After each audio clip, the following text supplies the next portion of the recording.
For 200 years, the world trembled under the clash of faith and steel. From the sun-baked deserts of Palestine to the snow-crowned mountains of Anatolia, from the halls of European kings to the minarets of Damascus, an unbroken chain of wars, pilgrimages, betrayals, and miracles reshaped the Middle Ages. It began with a single sermon uttered by a pope in a remote corner of France and ended with the fall of kingdoms, the rise of legends, and the transformation of entire civilizations. Between those two moments lies a saga unlike any other. Knights who swore to liberate Jerusalem, sultans who rose to defend it, kings who marched across continents to carve their names into eternity, peasants who walked barefoot toward a dream they barely understood, and generals whose decisions would ignite battles still studied centuries later. But beyond the glory and the myths, the Crusades were a storm that redrew borders, shattered empires, and forged new ones. This is the sweeping epic of 9 major crusades, dozens of minor campaigns, forgotten kingdoms, holy cities under siege, and 2 centuries of relentless conflict. But to understand the men and women who lived in the shadow of Jerusalem, we must return to a world that looked nothing like the Europe that would later thunder toward the holy city. A rising east. Long before swords flashed in the burning sun of the Holy Land and before knights carved their names into the dust outside Jerusalem, the world sat on the edge of a transformation no one fully understood. The Crusades did not simply begin. They started like pressure building underneath the crust of history until it could no longer be contained. For 200 years, warriors from the Latin Christian West would march eastward, across mountains, across deserts, across entire civilizations, driven by faith, fear, hope, and ambition. In the centuries after Rome's fall, Western Europe was not the proud armored civilization most imagine. It was scarred, scattered, and insecure, with a patchwork of kingdoms still trying to remember how to govern themselves. Across the Mediterranean, things were very different. In the mid-7th century, the early Islamic caliphates unfurled like a storm front across the ancient world.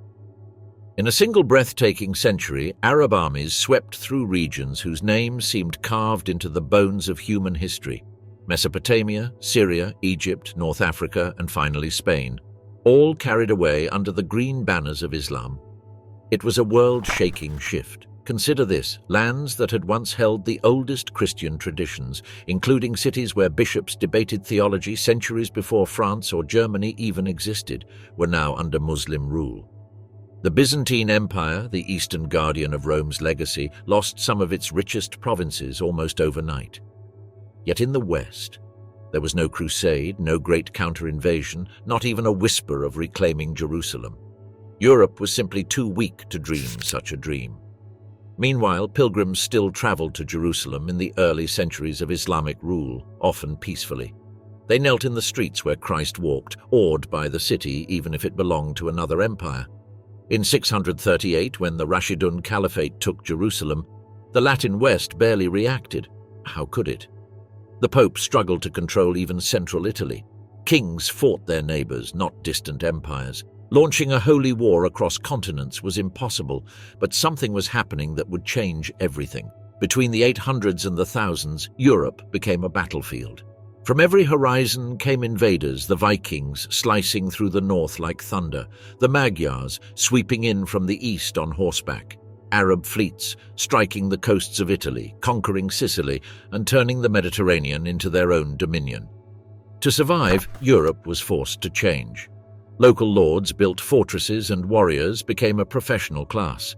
The concept of the knight, the armored, mounted elite that would later dominate the Crusades, was born in this trial ground of constant attack. Soon enough, the Vikings converted and became the Normans, who were fearsome warriors and now loyal to Latin Christendom. The Magyars settled and became the Hungarians and guardians of the Christian frontier.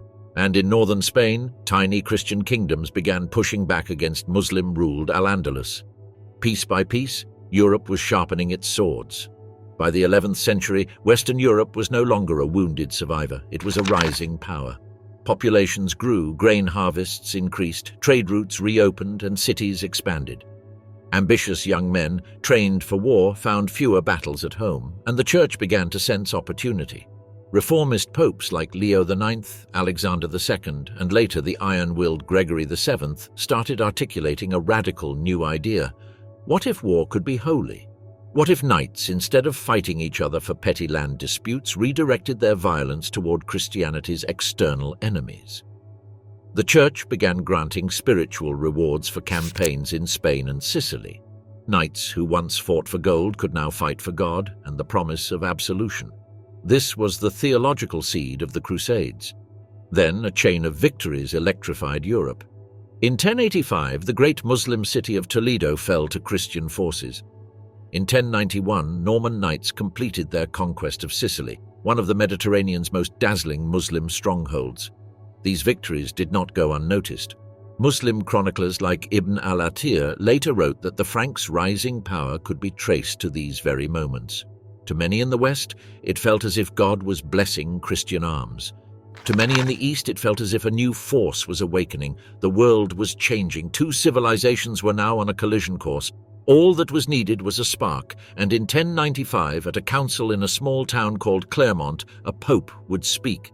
A message would spread like wildfire, and tens of thousands would take up the cross. But what pushed the pope to make that call? What crisis in the East demanded help from the West?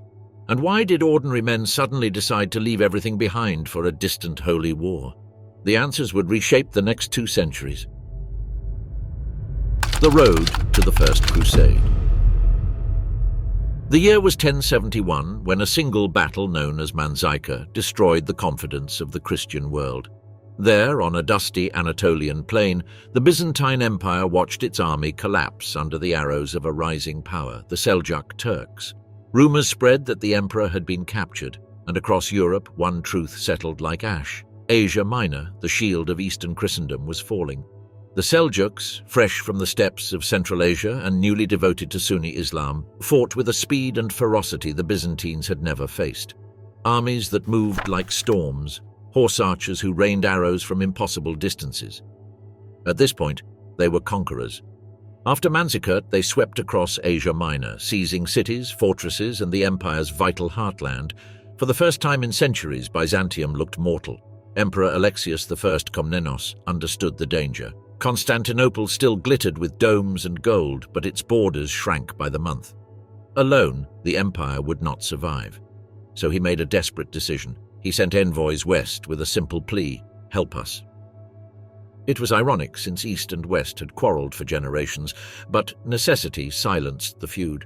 If Asia Minor fell completely, the gateway to Europe would lie open. When Pope Urban II met Alexius's ambassadors in 1095, their warnings were dire. Turkish armies closing in, Christian cities collapsing. Urban listened and saw more than a crisis. He saw a chance to unite the divided Latin West under a single sacred cause. He began to plan something unprecedented. Urban toured France, building support among nobles and bishops. He spoke of duty, unity, and a wounded Christian world, and in private he secured the backing of powerful lords, including Raymond of Toulouse, a hardened veteran of frontier war. By the time Urban reached Clermont in November 1095, the plan was ready. The crowd at Clermont was too large for the cathedral. A platform had to be built outside. There, Urban urged the warriors of Europe to aid their eastern brethren and reclaim the Holy Land. Christians were suffering as Jerusalem was in foreign hands. God, he declared, was calling them to rise.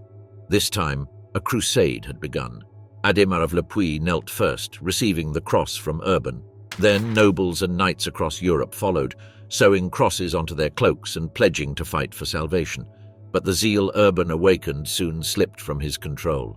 Before the great lords were ready, a ragged preacher named Peter the Hermit led thousands of peasants toward Constantinople. An untrained, chaotic mass driven by pure fervor. They starved, fought locals, and terrified the Byzantines. Crossing into Seljuk territory, they were surrounded and annihilated. Hence, Peter fled in shock. It was a grim omen, as the real crusade had not even begun, and already thousands lay dead. Between late 1095 and summer 1096, the actual armies of the First Crusade assembled, trained knights, seasoned infantry, and experienced commanders from across Europe. Their destination was Constantinople, but Alexius, who had asked for help, had never imagined this. not a few mercenaries, but an entire western host marching toward his gates. And when East and West finally met, alliances would fray, tempers would rise, and the First Crusade would begin its perilous march into history. Tension in Constantinople. The princes of the First Crusade reached Constantinople in distrust. Hugh of Vermandois, brother to the King of France, set out first, boasting loudly of royal blood and divine mission. But the sea humbled him. A storm smashed his fleet along the Dalmatian coast, and Byzantine patrols dragged him ashore half-drowned. His grand entrance was ruined, and the emperor already viewed the Western lords with suspicion. Hugh waited in humiliation under polite arrest, an omen of the uneasy alliance ahead. Soon after came Godfrey of Bouillon, tall, serious, and carrying a complicated past. Once an enemy of the papacy, now a pilgrim to Jerusalem, he marched with two brothers, Eustace, who was reliable, and Baldwin, who was brilliant but hungry for power. Their disciplined army reached Constantinople without chaos, but with deep mistrust. Godfrey camped outside the walls, refusing to enter until forced to negotiate. In the end, he swore loyalty to Emperor Alexios, but only because he had no choice. Then arrived the giant the Byzantines feared most, Bohemond of Taranto, a Norman warlord raised in war against the empire itself. He took the cross the moment he saw the scale of the Crusader movement. Byzantium admired him and dreaded him. Bohemond reached Constantinople in spring 1097, radiating ambition that Alexios could not mistake. One by one, the princes arrived. Robert of Flanders was devout and eager. Raymond of Toulouse was wealthy, seasoned, and stubborn.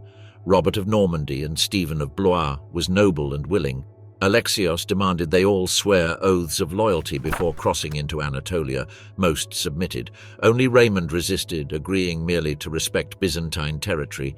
Even friendship could not bridge the chasm between East and West. At last, united only by necessity, the Crusaders crossed the Bosphorus. In May 1097, the assembled Crusader host surrounded Nicaea, the Seljuk capital in the west. Sultan Kilij Arslan rushed to defend it, striking the Crusader lines. But Godfrey and Bohemond crushed the assault. Realizing the city was doomed, Nicaea secretly surrendered to the Byzantines. The Crusaders felt betrayed, but Alexios soothed them with gold and supplies. The road into the blazing deserts of Anatolia now lay open. Crossing the interior was brutal. The Turks burned fields, poisoned wells, and vanished into the horizon. To ease supplies, the Crusaders split into two columns. Kilij Arslan struck on July 1st, 1097, surrounding Bohemond's vanguard at Dorylaeum. Arrow storms hammered the camp. Knights fell. Pilgrims cowered. Bohemond ordered his men to fight on foot, forming a steel ring to hold the line. Hours passed. Then, on the horizon, Godfrey and Raymond arrived in a cavalry charge that destroyed the Turkish army. The Crusade survived, but Anatolia had nearly destroyed it. Soon after, Armenian communities in the east called out for protection. Baldwin seized the opportunity. Through alliances, warfare, and the controversial adoption by the Armenian ruler Thoros, Baldwin secured control of Edessa. Thoros was murdered soon after, and Baldwin became the new lord. The first Crusader state was born, long before Jerusalem was even in sight. By late 1097, the main army reached Antioch, an ancient fortress city bristling with walls and towers. The siege dragged into winter. Hunger grew, men deserted, even Peter the Hermit fled before being forced back. Bohemond alone kept order, and quietly he made contact with Firuz, an Armenian guard embittered against his Turkish superiors. But before Bohemond could act, news arrived. Kerboga of Mosul, one of the greatest Muslim commanders of the age, was marching to save Antioch. Panic swept the Crusader camp. One prince, Stephen of Blois, fled entirely, abandoning the cause. As hope collapsed, Bohemond entered the council with a plan. If one among them can take Antioch by cunning or by strength, let that man claim it. Raymond objected, insisting the city belonged to Byzantium, but the others sided with Bohemond. Alexios had not come to help. Survival took priority. Bohemond walked out, knowing his moment had come. Firuz was ready and Kerboga was days away. And the future of the crusade depended on a single desperate gamble. The fall of Antioch. On June 3, 1098, after 8 brutal months of siege, the Crusaders set their final deception in motion. During the day, they marched away from Antioch as if on a routine foraging mission. But when darkness fell, they silently returned and waited beneath the walls for a single traitor's signal. Inside the city, an Armenian guard named Firuz, embittered against his Seljuk masters, opened a tower to Bohemond of Taranto. In the dead of night, Bohemond climbed into Antioch with his knights, seized the tower, and sounded the trumpet. Godfrey of Bouillon and Robert of Flanders surged in from the shadows, and chaos swallowed the city. Surprise, darkness, and terror. The Seljuk garrison collapsed. Their commander, Yagi Sian, fled but was killed by Armenians seeking revenge. By dawn on June 4th, Antioch was in Crusader hands, all except the citadel on Mount Silpius, where the last defenders barricaded themselves. The siege of Antioch was over, but the nightmare was not. 3 days later, Kaboga of Mosul arrived with one of the largest armies the Crusaders had ever faced. He expected to find them starving outside Antioch. Instead, they were inside the city, wounded but victorious. Kaboga surrounded the city at once, reinforced the citadel, and closed every escape route. Antioch, still exhausted from the first siege, now starved again. Men ate roots, weeds, and leather. Morale broke. Whispers of despair thickened. Far away, Emperor Alexios Komnenos finally marched with reinforcements, but met Stephen of Blois, who had fled Antioch in panic. Stephen falsely told him the Crusaders were finished, and Alexios turned back. The Crusaders were alone. In the depths of starvation, a poor priest named Peter Bartholomew claimed he had received a vision. The Holy Lance, the spear that pierced Christ, lay buried under the Cathedral of St. Peter. After hours of digging, a fragment of iron was found. True or not, the Crusaders suddenly had hope again. Bohemond seized the moment.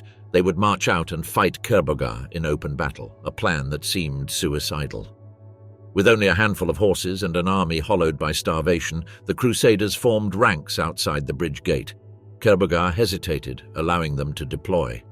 That hesitation destroyed him. The Crusader divisions advanced with stunning discipline. Their infantry held firm. Their counterattacks shattered the Turkish wings. Panic spread through Kerbogah's coalition, already fragile and filled with rivalries. Within hours, the great army of Mosul dissolved into flight. The citadel surrendered soon after, and Antioch was fully theirs. The impossible had happened.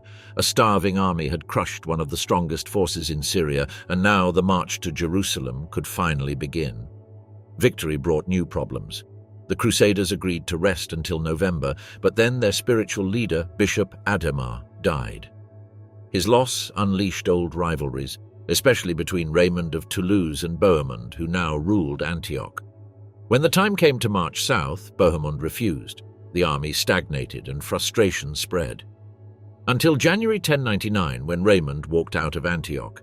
The soldiers rallied behind him at once. The march restarted. Moving south through Syria, the Crusaders received supplies from towns eager to avoid Antioch's fate. Even the Fatimids of Egypt underestimated them, assuming they sought only alliance, not Jerusalem itself. By June 7th, they reached Mount Joy. When they saw Jerusalem rising in the distance, many fell to their knees in tears. At last, after years of blood and ruin, the holy city stood before them. Jerusalem's Fatimid governor had expelled local Christians and prepared the walls fiercely. The Crusaders were weak, water was scarce, and an Egyptian relief army was marching north. Their first assault failed. They lacked timber for towers and ladders until ships arrived at Jaffa carrying tools and wood. The fleet was dismantled and rebuilt into siege machines.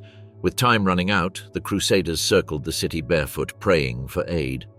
The defenders mocked them from the walls, but the final assault was coming. Jerusalem would soon face the greatest storm of the medieval age. The fall of Jerusalem. At first light on July 14th, Crusader trumpets split the silence. The final assault had begun. Jerusalem's Fatimid garrison rushed to the walls, only to see the impossible.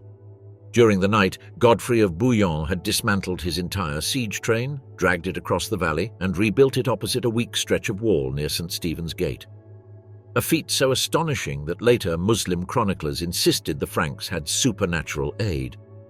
The new towers now loomed over the city's most vulnerable point. All day, the two sides clashed with arrows, stones, and boiling oil.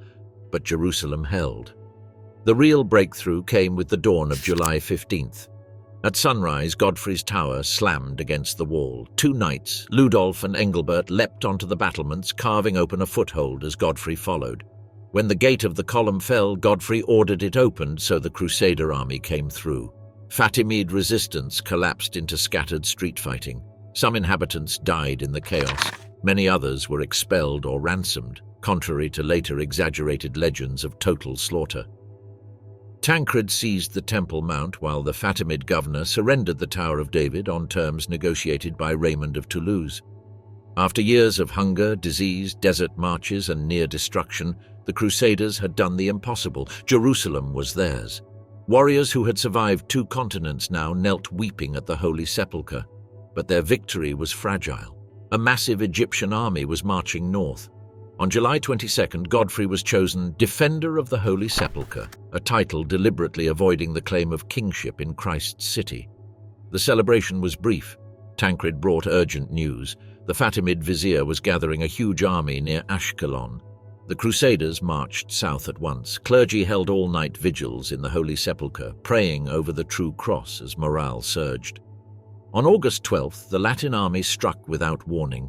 The Fatimids, tightly packed and lacking Turkish-style mounted archers, were perfect targets for a Frankish cavalry charge. When the knights lowered their lances, the Egyptian front shattered instantly. The battle was swift and decisive. The Fatimid camp fell intact to the Crusaders.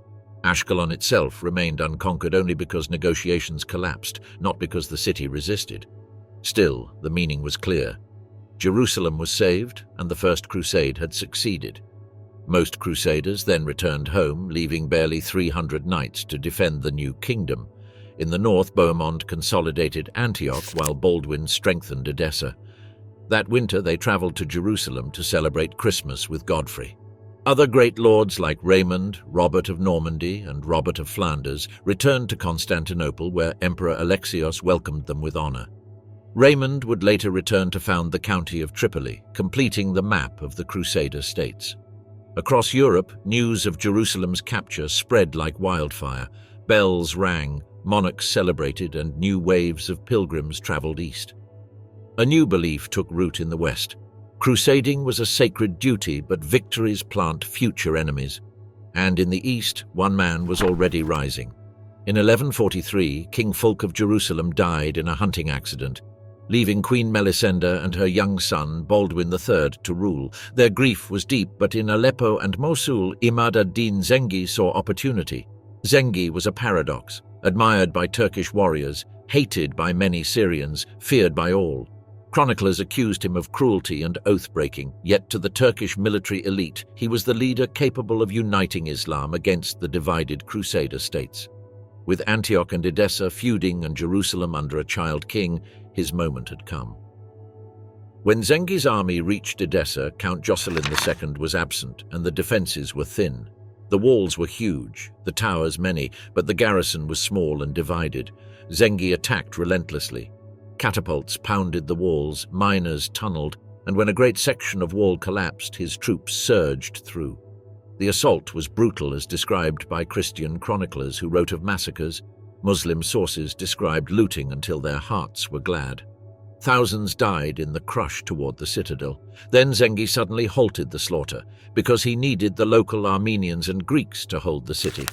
Edessa, the oldest Crusader state, was gone, and the shock shook Europe to its core.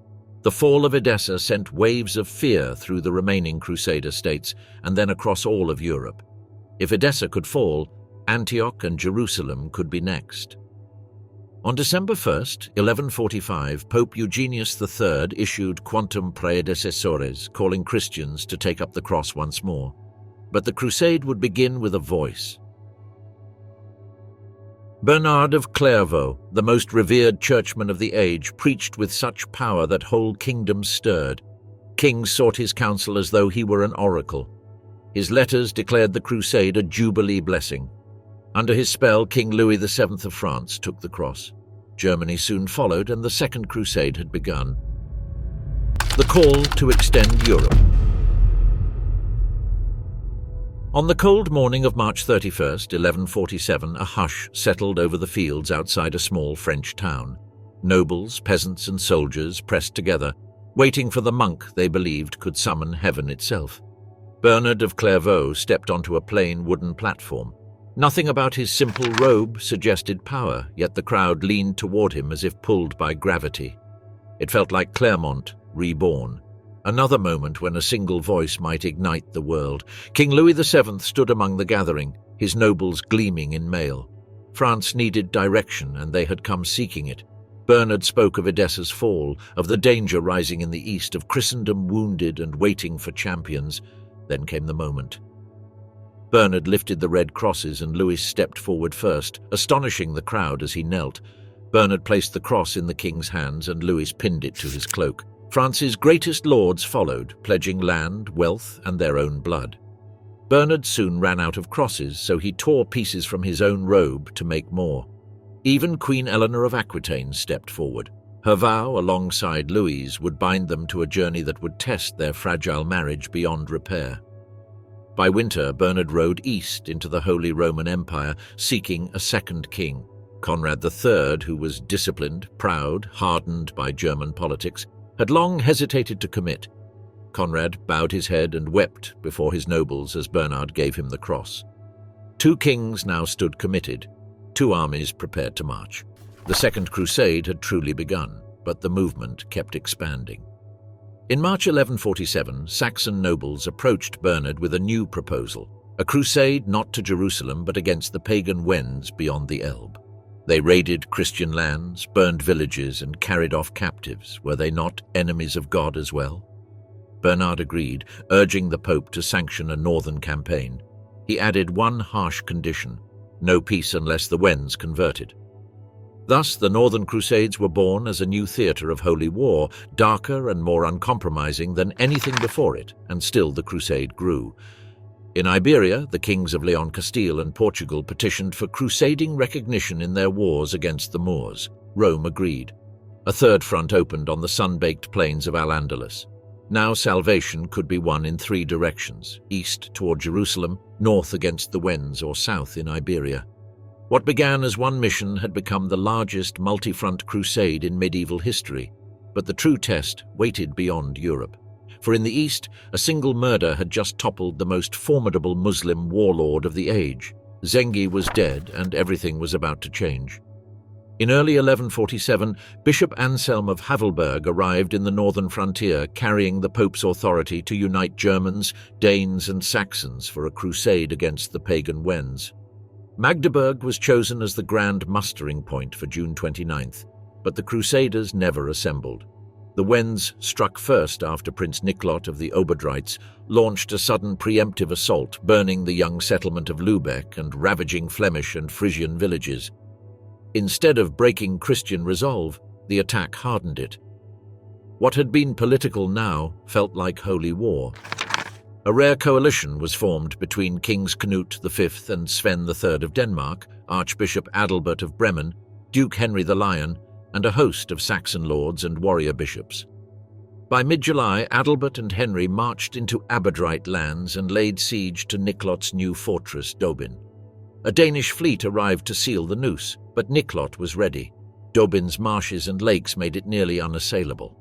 Seeing the Crusaders stretched thin, Niklot sent Rugian allies to ambush the Danish fleet while his own warriors burst from the fortress. The Danes were cornered and crushed before the Saxons could reach them. Humiliated, the Danish kings quit the crusade, and the coalition nearly collapsed, so the Germans pressed on alone. The Saxons kept Dobin encircled, but the siege stalled. Their troops plundered the countryside, angering their own nobles who wanted revenue, not devastation. Bernard's demand for forced conversion clashed with the Saxons' political aims. After weeks of stalemate, both sides settled for pragmatism. Dobin's defenders accepted baptism, freed Danish captives, and Niklot agreed to pay tribute. It was a hollow victory. Niklot remained strong, his people still pagan in practice, and his slave raids ongoing. In August, Bishop Anselm arrived with a larger force of marcher lords, bishops, and imperial levies. They advanced nearly 100 miles toward the Baltic, aiming for Rügen, Pagan sites along the Peene River fell, but at Demmin the Wends resisted stubbornly. Another stalemate. Turning toward Stettin, the Crusaders found the town already Christian. Embarrassed and uncertain, they withdrew again. The Wendish Crusade, launched with immense expectation, produced little of what Bernard envisioned. Some lands were taken, some tribute won, some slaves freed, but the dream of mass conversion failed. Still, it set a precedent. The Baltic would become a permanent frontier of holy war, and though Niklot survived, the world he fought to defend would not endure forever. This was only the beginning. A broken coalition. Dawn had barely touched Asia Minor when Louis's battered army realized the journey ahead would test not their strength, but their endurance. Even as they left the charred fields near Ephesus, Seljuk horsemen shadowed them from the hills, taunting, watching, striking at stragglers like wolves. On Christmas Eve, the Turks launched a sudden assault. The French fought fiercely and drove them off, but the enemy never truly disappeared. They drifted back into the night, stalking the column with relentless patience. Louis tightened the march into a moving fortress. However, progress slowed down and every ravine promised an ambush. Then they reached the Meander River that the trap Sultan Mesud had prepared. Seljuk troops blocked the ford while a hidden force waited behind the Crusaders. When battle erupted on January 1st, arrows hammered the front and rear at once. Confusion spread, but the Franks found a crossing point, charged through the freezing water and smashed the Turkish line in brutal close combat. The Seljuks broke, leaving behind a camp full of provisions and briefly lifting French morale, but Mesud was not finished. Mount Cadmus lies ahead. The ascent was narrow and treacherous, and Byzantine support here was uncertain. Louis tried to maintain strict marching order, but on January 8th, Geoffrey of Rancon led the vanguard too far ahead, stretching the army thin along the mountain. Mesud struck instantly. Turkish riders seized the ridge and rained arrows onto the exposed baggage train. Animals fell from the cliffs. Panic tore through the center of the column. Louis, warned by his chaplain, rode straight into the chaos with only his personal guard. The path was too tight for cavalry, and his companions died around him as he fought forward. Pinned against the mountain, Louis climbed onto a rocky ledge and defended it with frantic, determined blows, cutting down attackers until the Turks, unsure of who he was, turned to plunder instead. By nightfall, the king had reunited with the scattered survivors. Below them, the mountain was strewn with wreckage and dead. The army still lived, but it had been destroyed. Mesud's victory at Mount Cadmus was complete, matching his earlier triumph over the Germans at Dorylaeum. And the long road to the Holy Land was not yet done. The remnants of the Second Crusade staggered back into Jerusalem in grim silence. No one spoke of victory now. The grand coalition that had once marched with kings and miracles in its wake was disintegrating. Conrad III, broken by the disaster in Anatolia, sailed for Thessalonica on September 8th. In Constantinople, Manuel Komnenos greeted him with a ceremony, and the two rivals reconciled, turning their attention toward a new enemy they both feared, Roger II of Sicily.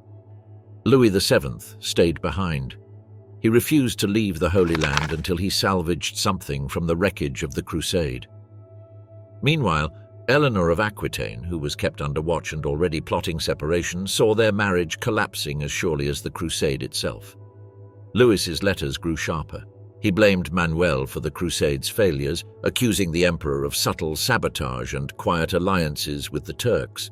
His journey home brought fresh humiliation. Byzantine ships briefly detained both his convoy and Eleanor's.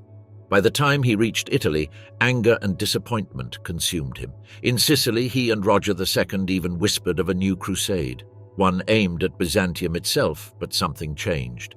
Back in Jerusalem, the leaders held one last council. Conrad suggested an attack on Ascalon, but no one had the will to fight again. The coalition dissolved almost instantly. Conrad departed in bitterness, accompanied by his young nephew Frederick of Swabia, the future Frederick Barbarossa, who would turn the failures he witnessed into the disciplined ferocity of his own crusading legacy. Others learned their lessons as well. Bernard of Clairvaux, the man who had summoned Europe to war with his fiery preaching, found himself blamed for inspiring zeal without preparation. Future crusaders would correct this. Barbarossa would forge iron discipline. Richard the Lionheart would build supply chains, fleets, and strategy. Louis VII returned home defeated, yet curiously elevated. Though the crusade had failed, the suffering he endured earned him admiration. But even the Pope could not soften the truth. Eugenius III mourned the expedition as a wound to Christendom.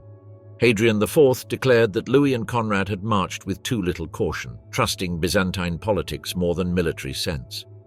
Across Europe, grief spread. Even in Iberia, where crusading armies had won great victories, sorrow overshadowed celebration. Preachers condemned arrogance and carelessness. Chroniclers wondered whether the age of Godfrey and Raymond had passed forever, and yet the Holy Land did not collapse.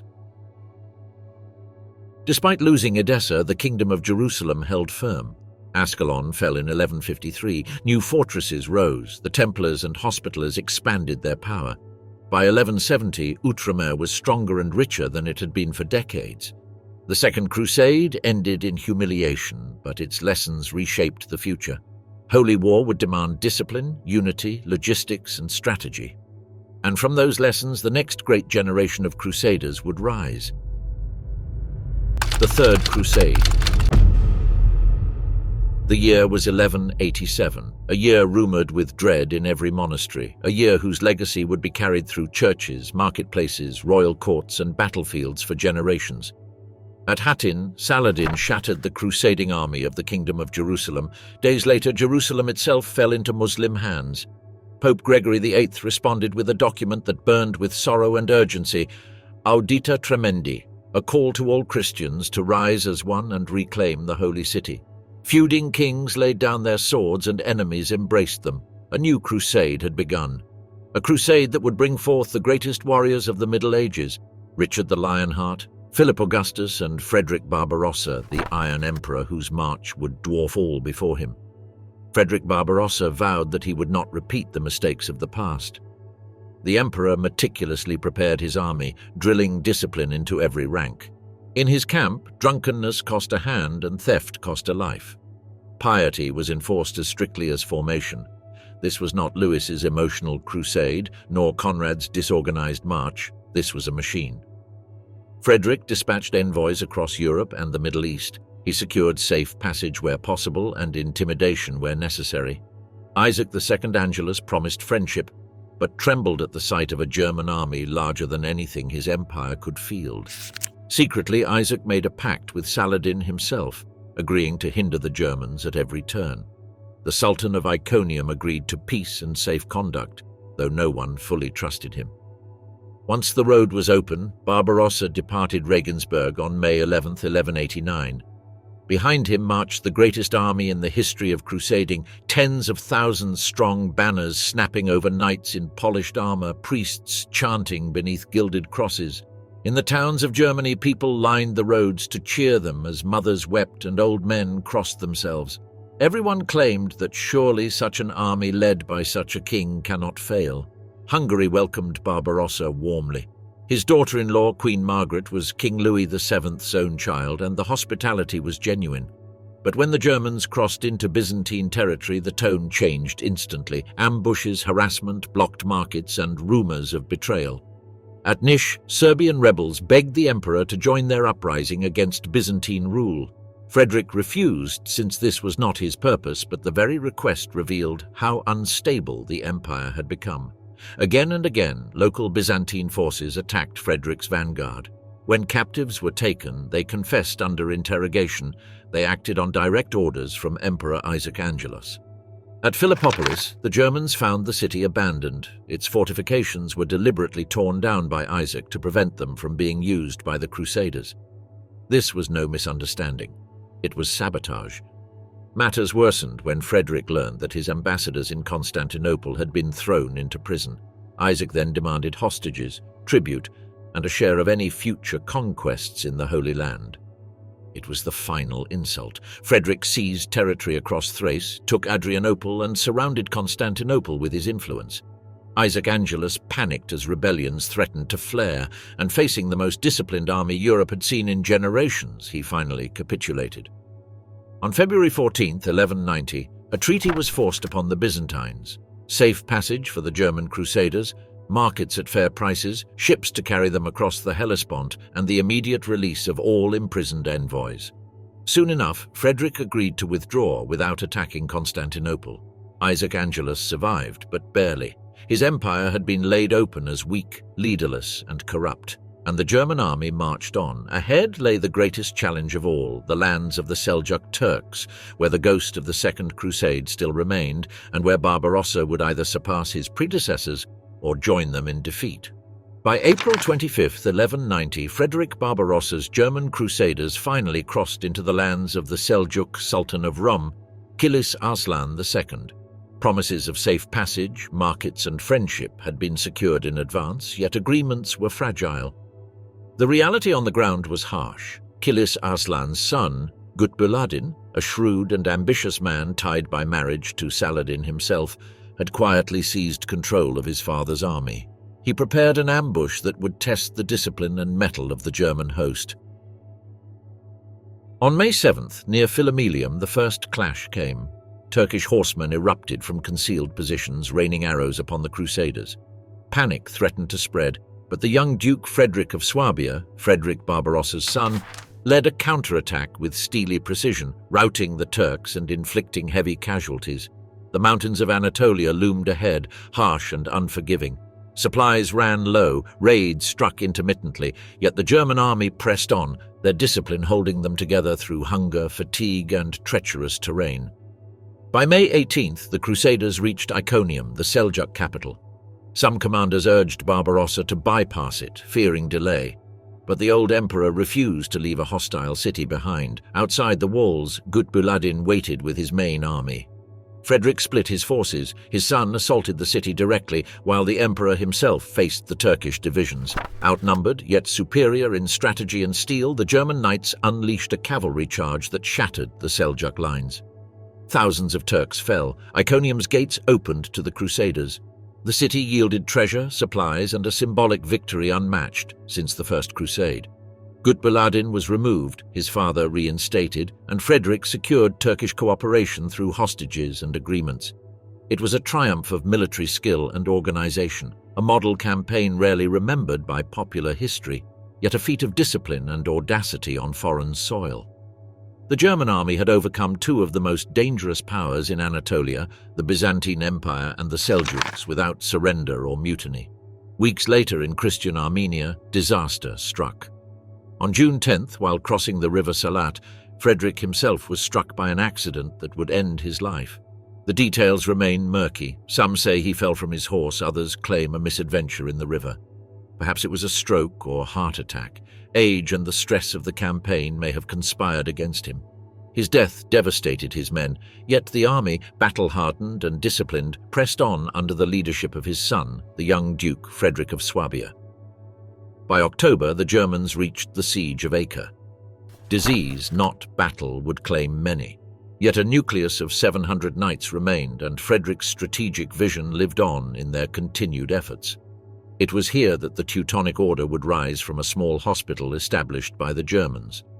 Meanwhile, back in Europe, Richard the Lionheart prepared to take up the mantle, a king of paradoxes. Richard inherited the crusade not only as a sacred duty, but as a proving ground for his leadership and valor. By July 1190, he sailed with his forces, stopping in Sicily. There, tensions flared with Tancred, the usurping ruler who held Richard's sister Joanna prisoner. But the Lionheart's fury and skill quickly turned the tables. Joanna was freed, her dowry secured, and Richard incorporated her wealth into the Crusader treasury. April 10th, 1191. Richard's fleet was struck by a storm en route to the Holy Land, wrecking several ships off Cyprus. The island, under the rogue Byzantine claimant Isaac Komnenos, had allied with Saladin to exploit the misfortune of the Crusaders. Isaac seized survivors and plundered the wreckage until Richard himself arrived on May 5th. With characteristic audacity, the Lionheart landed, personally leading his men against Isaac's fortifications. The campaign unfolded with astonishing speed. Richard's forces captured coastal strongholds, surrounded Isaac's camp, and forced his surrender. By June 1st, all of Cyprus was under Richard's control. The island would prove invaluable, serving as a supply base and staging ground for the Crusader armies at Acre. In a single month, Richard had transformed misfortune into opportunity, demonstrating his genius as both general and strategist. By June 8, 1191, Richard arrived at Acre, joining a siege that had dragged on for nearly 2 years. Saladin's forces encircled the Crusaders, yet Richard's arrival brought new hope. With fresh supplies, reinforcements, and his leadership, the Christian army renewed its assault. Catapults hurled stones, crossbows loosed deadly bolts, and Richard personally oversaw operations, even while recovering from illness. On July 4th, Saladin launched a desperate counterattack, but the Christians held their lines. The siege culminated on July 12th, when Acre finally surrendered. Terms were harsh, yet practical: 1,500 Christian prisoners, 200,000 dinars, and the relic of the True Cross. Richard and Philip II entered the city triumphantly, raising their banners and restoring Acre as a Christian stronghold. Yet the victory brought new challenges. The succession of Jerusalem required arbitration. Both claimants, Guy of Lusignan and Conrad of Montferrat, submitted to the judgment of the two kings. A compromise was struck. Guy would reign until death, thereafter passing the crown to Conrad or his heirs. It was a pragmatic solution, stabilizing the Crusader position in the Holy Land. Philip II, ever the schemer, soon departed for France, abandoning the crusade despite solemn oaths. Richard, aware of his rival's ambitions, left trusted captains behind to guard against Philip's machinations, ensuring that political strife in Europe would not undo the hard-won gains in the Holy Land. The stage was now set for the final titanic confrontations of the Third Crusade. Richard the Lionheart, seasoned by diplomacy and battle, would face Saladin, the Sultan who had undone so much of the Christian East. The fate of Jerusalem itself hung in the balance as two legendary leaders prepared to clash across deserts, mountains, and ancient cities. Saladin's reckoning. Philip's departure struck like a thunderbolt. The French forces, long weary from years in the Holy Land, were left leaderless, their morale plummeting. Richard the Lionheart, recognizing the fragility of the situation, swiftly provided funds to sustain the remaining troops. The full weight of leadership now rested squarely on his shoulders, a mantle the fiery English king bore for a long time. Determined to solidify his hard-won gains, Richard sent envoys to Saladin demanding the fulfillment of the terms agreed upon for Acre's surrender. The Sultan responded with polite words, promising compliance, but insisted on delivering ransom and prisoners in installments. Richard, ever patient but cautious, consented. A schedule was agreed upon, a careful, step-by-step exchange meant to ensure fairness. Yet as the deadlines passed one by one, a grim pattern emerged. Saladin delayed, excused, and maneuvered, each day drawing out the agony of the Christian prisoners. Richard quickly understood the Sultan's game. Saladin sought to wear down the Crusader army, to make the Lionheart appear ineffective, and to hold the Christians in a state of perpetual negotiation. Whereas Richard was obsessed with the lives of his men, Saladin treated them as pawns, instruments to stall the enemy rather than human soldiers deserving honor. Richard's patience had limits. After one final, broken deadline, he took a decision that would reverberate across the battlefield and history. He marched the prisoners before Saladin's encampment and executed them publicly, sending a chilling message. The King of England would not be trifled with. The move shocked the Muslim army. Many emirs and officers now questioned Saladin's judgment, and loyalty within his ranks began to fracture. From this moment, garrisons hesitated to defend his positions, fearful of the same fate as Acre's defenders. The capture of Acre was a turning point. The city had been Saladin's linchpin, a hub for his armies and supplies. With it secured, Richard's attention turned south along the coast toward Jaffa, the gateway to Jerusalem and another critical stronghold. Saladin, sensing the threat, rallied his forces, determined to block the Lionheart's advance. But Richard, ever the strategist, used the Mediterranean itself as a shield. His fleet supplied the army continuously, protecting the right flank and neutralizing Saladin's numerical superiority. On August 22nd, the Crusaders began their grueling march. The heat scorched the earth and the terrain offered no mercy. From the hills and valleys, Saladin's mounted archers struck, sending arrows that killed men and horses alike. Yet Richard's discipline never wavered. His formations remained flawless, each step measured, every unit in its place. By September 7th, the army emerged from a dense forest north of Arsuf, and Richard knew Saladin would attempt a decisive engagement. The Crusaders arrayed in 12 squadrons, Templars at the vanguard, Hospitallers guarding the rear. About 11,000 men faced twice that number, Saladin's forces numbering nearly 25,000. The battle erupted with ferocity. Saladin's troops attacked in waves, attempting to crush the Crusaders in close combat. Richard had anticipated this. His archers and crossbowmen held the line, protecting the cavalry and slowing the enemy's advance. As the Muslim forces pressed closer, Richard waited, his mind calculating, his plan unfolding. He wanted Saladin to commit fully to the melee, to expose his forces to a counterstrike of devastating power. Then came the moment the Lionheart had been waiting for. With a signal from his trumpeters, the Crusader cavalry surged forward in unison. The charge thundered across the plain, a tidal wave of armored knights. Muslim ranks shattered under the relentless assault. Richard himself led from the front, sword swinging, cutting down foes like a reaper. The chronicles describe him moving with unstoppable fury, leaving a swath of destruction in his wake. Even Saladin's nephew, Taqi al-Din, could not hold his ground. Richard's third charge finally broke the Muslim cavalry, and the victory was sealed. Saladin fled to the hills with the remnants of his army, leaving the Crusaders to occupy Arsuf. Though many of his soldiers survived, the Sultan's prestige suffered greatly, and the loss sent fear through his ranks. The aftermath was as poignant as it was victorious. Christian casualties were light, but the army mourned the death of James of Avina, a beloved knight whose courage had inspired all. The Templars and Hospitallers carried his body with reverence to Arsuf, where Richard himself attended the funeral rites. With Arsuf secured, the Crusaders moved south to Jaffa, restoring fortifications and consolidating control of the coastal plain. Richard's strategy became clear. He would secure the supply lines, fortify key positions, and establish dominance over the region, laying the foundation for future operations against Saladin. Yet even in victory, political challenges loomed. The French, led by Hugh of Burgundy, pressed for an immediate attack on Jerusalem. Richard resisted, knowing the city was far inland, heavily defended and logistically unreachable without control of the surrounding territory. He argued instead for an advance on Ashkelon, the gateway to Saladin's power in Egypt. From this stronghold, he could disrupt the Sultan's supply lines, weaken Jerusalem's defenses, and consolidate Christian holdings. The debate raged, reflecting the fractious nature of Crusader politics. Ultimately, the Crusaders split. The French returned to Acre, unwilling to follow Richard's plan, while he, with loyal forces, secured Ashkelon and used it as a base to harass Saladin's convoys. The Lionheart's foresight proved correct. Controlling Ashkelon crippled the Sultan's supply lines from Cairo, strengthening the Crusaders' hold on the coast. But news from England darkened Richard's horizon. His brother John had allied with Philip of France, threatening to seize the crown in his absence.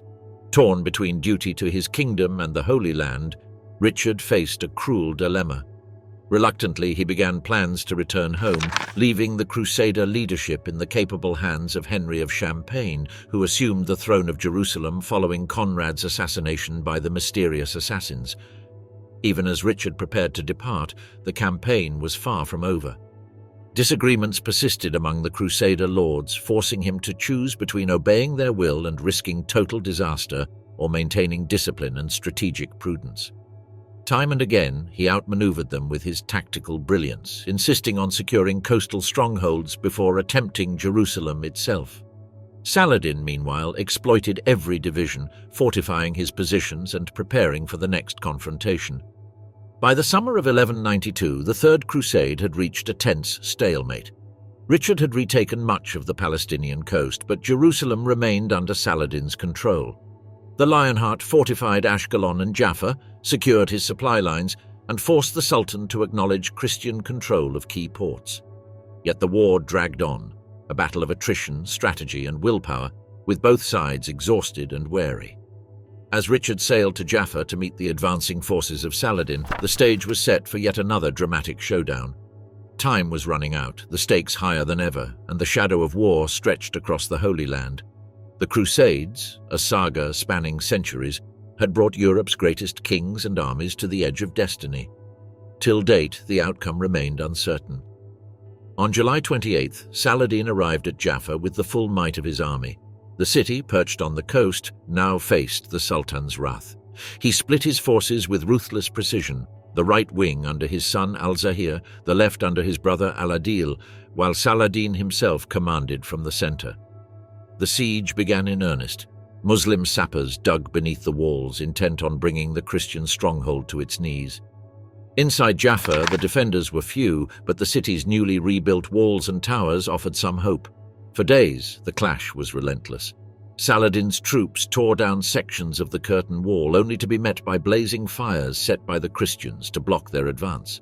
Ibn Shaddad, Saladin's own chronicler, marveled at their courage. The Christians left gates open, yet stood defiantly in formation, fighting in plain sight of the enemy. By July 31st, the walls of Jaffa were battered and breached. The defenders, desperate, sent emissaries under the cover of night, including Bishop Randolph of Bethlehem, to negotiate with Saladin. The Sultan, seizing the chance, offered terms: surrender the city and ransom your lives. The garrison withdrew to the citadel, waiting for the Sultan's agents, while Muslim troops poured into the town, looting and burning.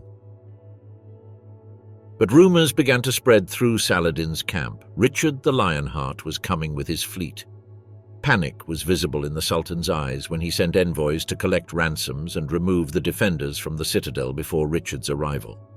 Confident of victory, Saladin believed he could prevent any landing. Dawn of August first brought a whole different experience. From the horizon, the trumpets of Richard's fleet announced his approach. The defenders saw a lifeline in the Christian ships and reversed their surrender. Ibn Shaddad watched, astonished, as the garrison climbed the walls with shields, ready to fight. In a sudden, stunning maneuver, the Frankish horsemen charged from the citadel through Saladin's own troops, a fierce, audacious strike that would forever be carried in history. Richard himself waded into the surf, with his Danish axe raised high, claiming that by God's calves, Saladin will never take the Christians. Mounted knights and archers followed, and the battle shifted instantly. Ibn Shaddad, who had observed every move, described the scene with awe. Richard's men cleared the harbor of Muslim forces, galloping past the Sultan's envoys, throwing the enemy into chaos. Saladin's camp erupted into confusion, his plans crumbling before his eyes. The city of Jaffa was soon retaken. Richard stormed through narrow streets and spiral staircases, leading his knights in hand-to-hand combat, driving the Muslims from every corner. The Lionheart personally tore down Saladin's banners and raised his own standard. The defenders of the citadel poured out in euphoria, cheering their king. Jaffa, all but lost, was saved by audacity, timing, and Richard's unmatched leadership. But the victory was far from over. Saladin, refusing to concede, regrouped at Ramla and prepared to strike again. Richard, recognizing the danger, fortified Jaffa with pieces of his ships, constructing a makeshift fortification to hold the city with his small force. Against the Sultan's 10,000-strong army, Richard commanded fewer than 2,000 men and a handful of knights, but every one of them was disciplined, battle-ready, and inspired by the king himself. When Saladin launched his assault on August 3rd, the small Christian force held firm. The Sultan's horse archers and infantry clashed against Richard's shield wall, only to find themselves repelled at every turn. Ibn Shaddad wrote with astonishment about their steadfastness, likening the Christians to dogs of war, snarling and immovable. Repeated charges failed, and Saladin's orders went unheeded. His army was unraveling before a fraction of Richard's men. Recognizing the collapse of enemy morale, Richard led a cavalry charge personally. With fewer than 20 knights, he thundered into the heart of Saladin's forces, slicing through the enemy lines and sending shockwaves of panic across the Muslim ranks. Ibn Shaddad recalled how Richard galloped from wing to wing unconfronted, while the Sultan, furious and powerless, withdrew to Yaza. The Muslim army fell back, defeated, demoralized, and humiliated. The Battle of Jaffa was a psychological masterstroke. Saladin's ambition to expel the Crusaders from the southern coast was shattered. For Richard, it cemented the strategic reality. Jerusalem remained out of reach, but Jaffa, Acre, and the vital coastal network were securely in Christian hands. The Lionheart's victories ensured that the Crusaders maintained a foothold in the Holy Land, a base for future campaigns. In the aftermath, Richard negotiated with Saladin through envoys, leveraging his victory to secure a truce. On September 2, 1192, a 3-year agreement was signed at Ramla. The Crusaders retained the coast from Tyre to Jaffa, including key cities like Caesarea and Arsuf. Christian pilgrims would have safe access to Jerusalem, but Richard, ever uncompromising in principle, refused to enter the Holy City except as its conqueror. By October 9th, Richard, recovered from illness, boarded his fleet and set sail for home, leaving a secured Crusader territory behind him. The Third Crusade, though failing to reclaim Jerusalem, had achieved remarkable successes. Coastal cities restored, supply lines secured, and Saladin forced to acknowledge the limits of his power. Cyprus was added to Crusader holdings, Jaffa and Acre stood resilient, and the Lionheart had proven that strategy, courage, and leadership could overcome the odds. Historians debate whether the Third Crusade was a success or failure, but in strategic terms it was a triumph. Saladin retained Jerusalem, but the Christians reclaimed the vital coast, controlled critical ports, and preserved the possibility of future campaigns. Ultimately, the Crusader kingdom had survived, and Richard the Lionheart's legend had been burnished in the fires of Jaffa. The Third Crusade ended in something far rarer, a hard, reluctant balance between two giants who had battered each other to the edge of exhaustion. Richard had arrived in the Holy Land as a king of restless energy and untested resolve. He left it a commander whose name would ring through centuries. Saladin remained the guardian of Islam's holiest city. Neither man could break the other's will, and so they carved out a peace forged by the brutality of war and the respect of equals.